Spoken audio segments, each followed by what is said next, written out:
Hello, my name is Nazneen Cooper, BIS class of 1982. When I was asked to speak for the BIS 2020 talk series, I considered several subjects of interest, especially ones I have recently learned to master. I considered talking about how architects are repurposing their creative skills to divide spaces previously designed to bring people together to isolated, separated monastic environments. In the end, I decided to focus my talk on what I'm most passionate about, which hopefully also captures your imagination. I will discuss the idea of the campus, its origin, planning, and realization. I will begin by discussing the origin of the campus as a landscape or garden. I will then discuss three principles of campus planning: cultural context, sustainability, and the embodiment of a historical narrative. The landscape as a fabric of academic space. The word campus derives from the Latin word for field, as in open land. Campuses traditionally begin with the acquisition of available open lands, which are then developed according to a comprehensive, thoughtful master plan. The origin of the university is rooted in gardens and landscapes. This first slide that you see is a view of Cambridge from 1668, and it captures farmhouses, fields, meadows, and open lands, which were later acquired by the university as it developed and grew. The concept of academy comes from Plato's school of philosophy, which began on a large land acreage, specifically within an olive grove. Here, the olive grove becomes the environment central to the pursuit of knowledge and candid discourse. A grove is a type of landscape, and Plato's academy placed landscape, in particular gardens, as a necessity for fostering an intellectual community of learning. This concept has evolved into the modern-day campus, a system of open spaces, meadows, fields, and quadrangles within which people congregate to learn, exchange ideas, and share the common goal for the pursuit of knowledge. Today, academia has come to mean the accumulation of knowledge, its development and dissemination, and this occurs within the realm of the campus. In this next slide, you will see a historic photograph of Harvard Yard, which is comprised of a grove of mature elm trees that provides a continuous high canopy for the university to gather, to linger, to walk through. Planning, genius loci, and sustainability. Most academic campuses have a master plan. A master plan establishes a framework within which an institution can meet its aspirations and academic mission. It emerges with a study and understanding of the physical characteristics of the land, its environs, and context. The intent of a master plan is to establish parameters and principles to guide the land's development in response to academic programs and needs. Master planning is similar to town planning, in that, in addition to its buildings and landscapes, it must address aspects of infrastructure to support the making of a community.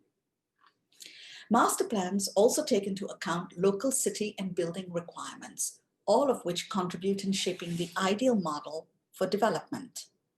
In this slide, you will see two maps. The top one is of Harvard University and its original buildings, and the lower one is of the city of Cambridge with the university embedded within it. These show the emergence and development of the various buildings, and they begin to follow the patterns of roads and land parcels. Harvard University began as a discrete precinct called Harvard Yard, replicating the typical New England commons, consisting of a large open field upon which cows would have grazed, a church, the central library, and its town hall for the college administration and leadership. As campuses developed and enlarged, these open spaces began to function as civic spaces, similar to the plazas and maidans in a city. These spaces allowed for the community to congregate and gather, and were where the students marked their passage into the world at graduation. In this next slide, you see a view of Harvard Quad of 1726, with its earliest buildings. Two of these buildings still stand on the campus today. The one on the right-hand side is Massachusetts Hall, which was a residential building, but also has the president's offices on the first level. And the second building on the left-hand side is Harvard Hall, which functions more like a town hall and used to have large spaces for congregation and gatherings. And today it comprises some of our largest lecture halls and classrooms. In the middle of these buildings, that are bounded by these buildings, is a large open green, which emulates the idea of the New England Commons. Within the pragmatic construct of a master plan, there are two key underlying philosophies. The first pertains to genius loci, or the spirit of place. This is a powerful concept which ties an entity, such as a building or a landscape, to its particular locality, its context in time and place. It emphasizes the importance of local traditions and cultural values in how we make and comprehend our environment. In our campus example, it would be those attributes which provide the intrinsic character of the campus as a place. Here is a view that shows the university as it once sat within the native wilderness of Massachusetts. Alexander Pope, the great English poet, laid the foundation of genius loci as a fundamental principle in landscape design, with the following lines from Epistle 4 to Richard Boyle, Earl of Burlington.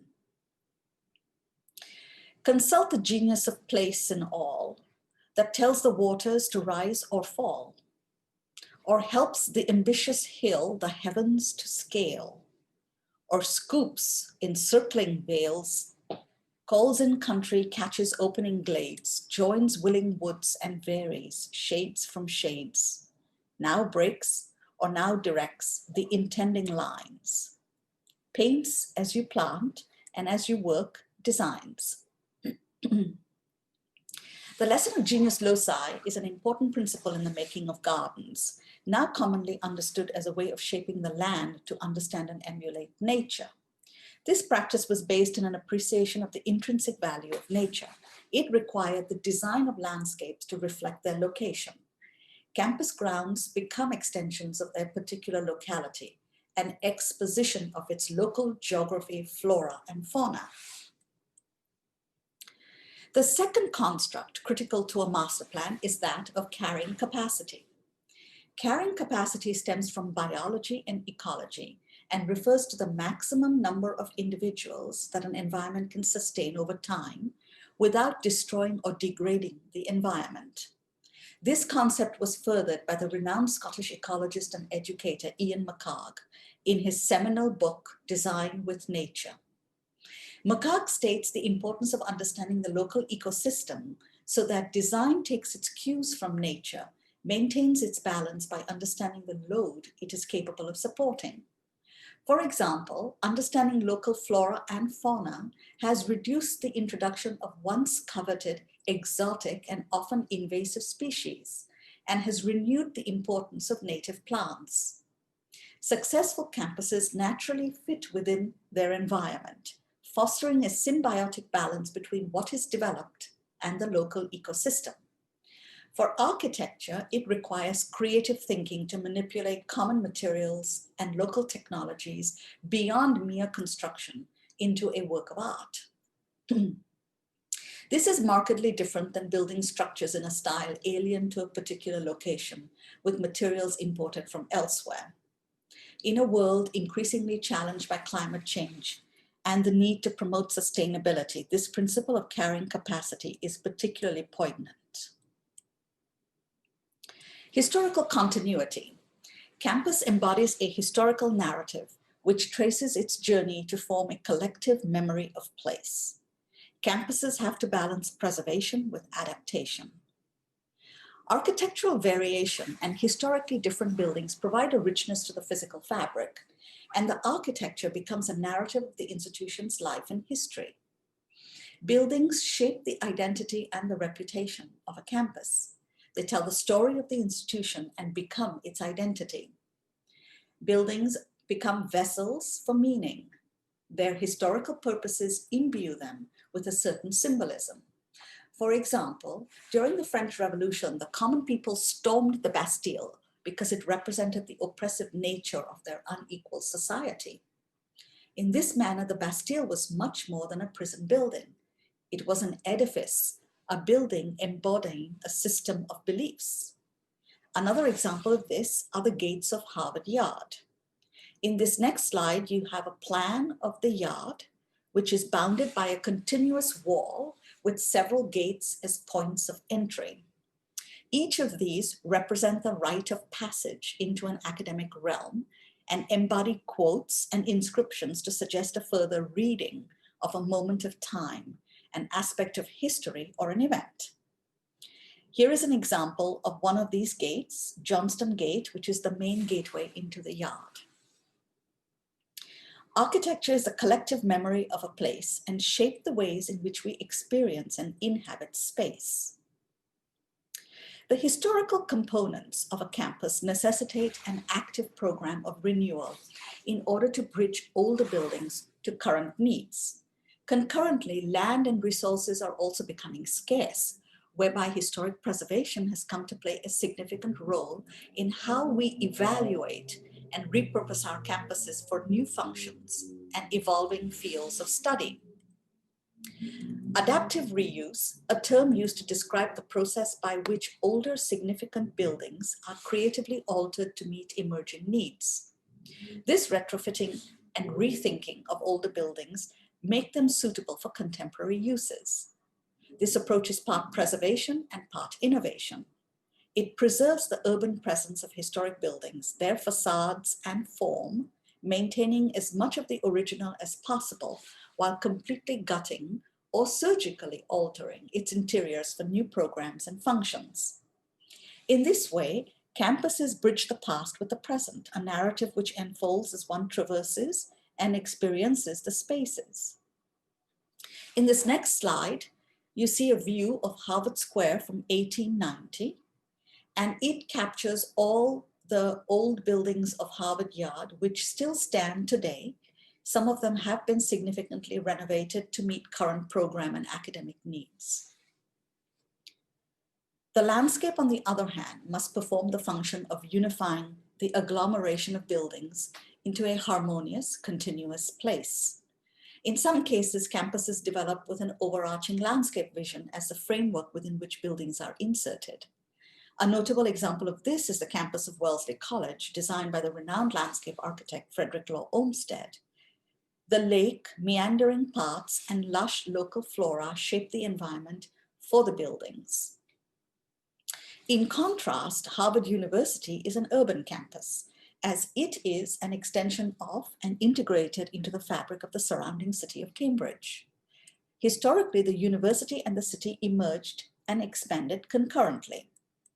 In this regard, the campus becomes an extension of its physical, social, and political context, navigating a delicate balance between town and gown.